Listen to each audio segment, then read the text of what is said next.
Sabe, no esporte, medir o desempenho é tudo. Mas a gente para pensar se as ferramentas que usamos são sempre as certas? No futebol, por exemplo, a velocidade é fundamental. O problema é que a maneira como medimos isso para as mulheres pode estar, na verdade, escondendo o esforço real que elas fazem em campo. Então, vamos mergulhar nisso. Por muito, muito tempo, a ciência do esporte cometeu um erro que parece básico hoje: avaliar as atletas mulheres usando réguas feitas para homens. É esse jeito antigo que a gente vê aqui. Mas a nova abordagem, a direita, é completamente diferente. É sobre usar os dados delas mesmas para entender o jogo delas. E essa mudança de mentalidade é o que vamos explorar agora. Para começar, vamos entender a raiz do problema. Nossa primeira parte é sobre isso, um campo de jogo desigual. Essa citação aqui resume tudo. Vários estudos mostram que, ao usar zonas de velocidade masculinas, o resultado provavelmente subestima as demandas físicas do jogo feminino. Pensa só, se o padrão para alta velocidade é tão alto que é quase inatingível, mesmo no esforço máximo, todo aquele trabalho intenso se torna estatisticamente invisível. A analogia aqui é perfeita. É a mesma coisa que dá o relógio de um maratonista para uma velocista de 100 metros rasos. A ferramenta está errada para a tarefa. Simples assim. Ela pode estar dando o máximo de si, no seu limite, mas o relógio vai continuar dizendo que ela mal começou a se aquecer. Ok, então como a gente conserta isso? É aqui que a história fica interessante de verdade. Vamos para a próxima parte e ver como uma nova pesquisa decidiu simplesmente deixar os dados falarem. Bom, esta análise toda se baseia num estudo bem robusto publicado na Science and Medicine in Football. Os pesquisadores pegaram os dados de GPS de 47 jogadoras de elite da primeira divisão da Noruega. E não foi de um jogo só não, foram 76 partidas competitivas. O objetivo era muito claro: vamos parar de adivinhar e criar zonas de velocidade específicas para as mulheres com base em como elas realmente jogam. E como eles fizeram isso? O processo foi super metódico. Primeiro, claro, rastrearam as jogadoras com GPS. Depois, coletaram uma montanha de dados brutos de velocidade, a cada décimo de segundo. Aí vem a parte genial. Eles usaram inteligência artificial, uma técnica chamada agrupamento espectral, para encontrar os grupos de velocidade que aparecem naturalmente nos dados.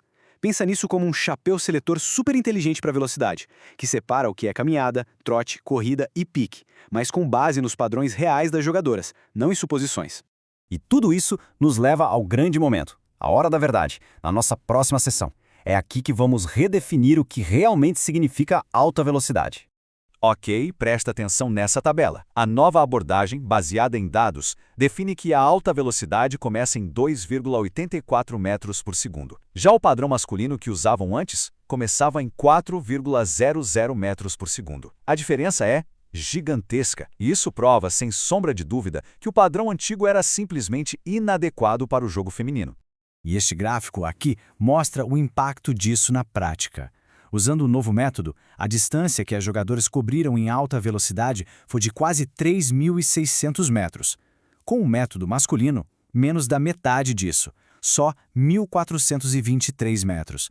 Ou seja, a nova metodologia não está só ajustando os números, ela está revelando mais do que o dobro do esforço que antes era completamente invisível.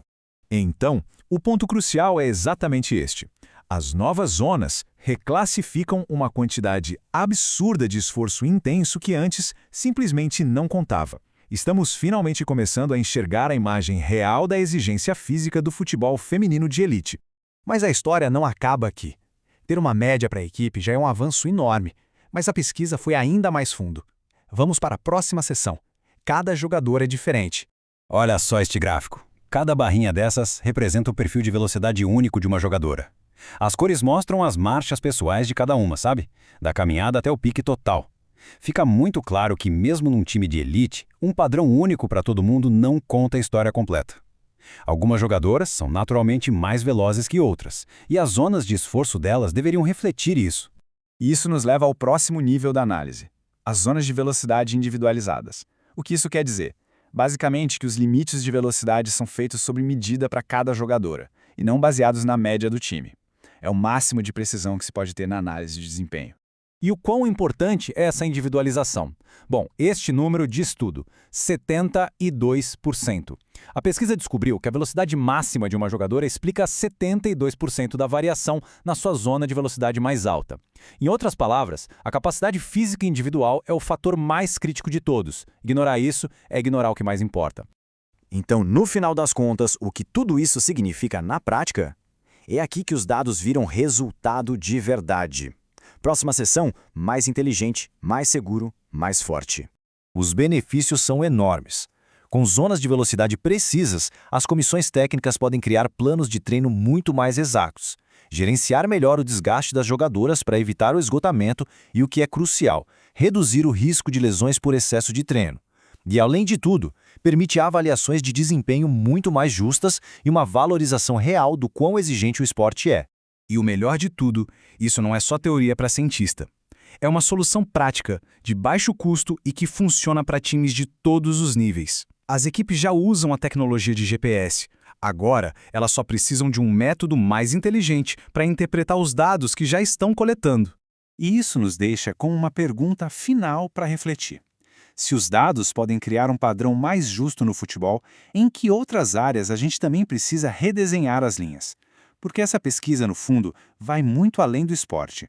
É sobre usar a informação para desafiar velhos padrões e garantir que a avaliação seja precisa e justa para todas as pessoas.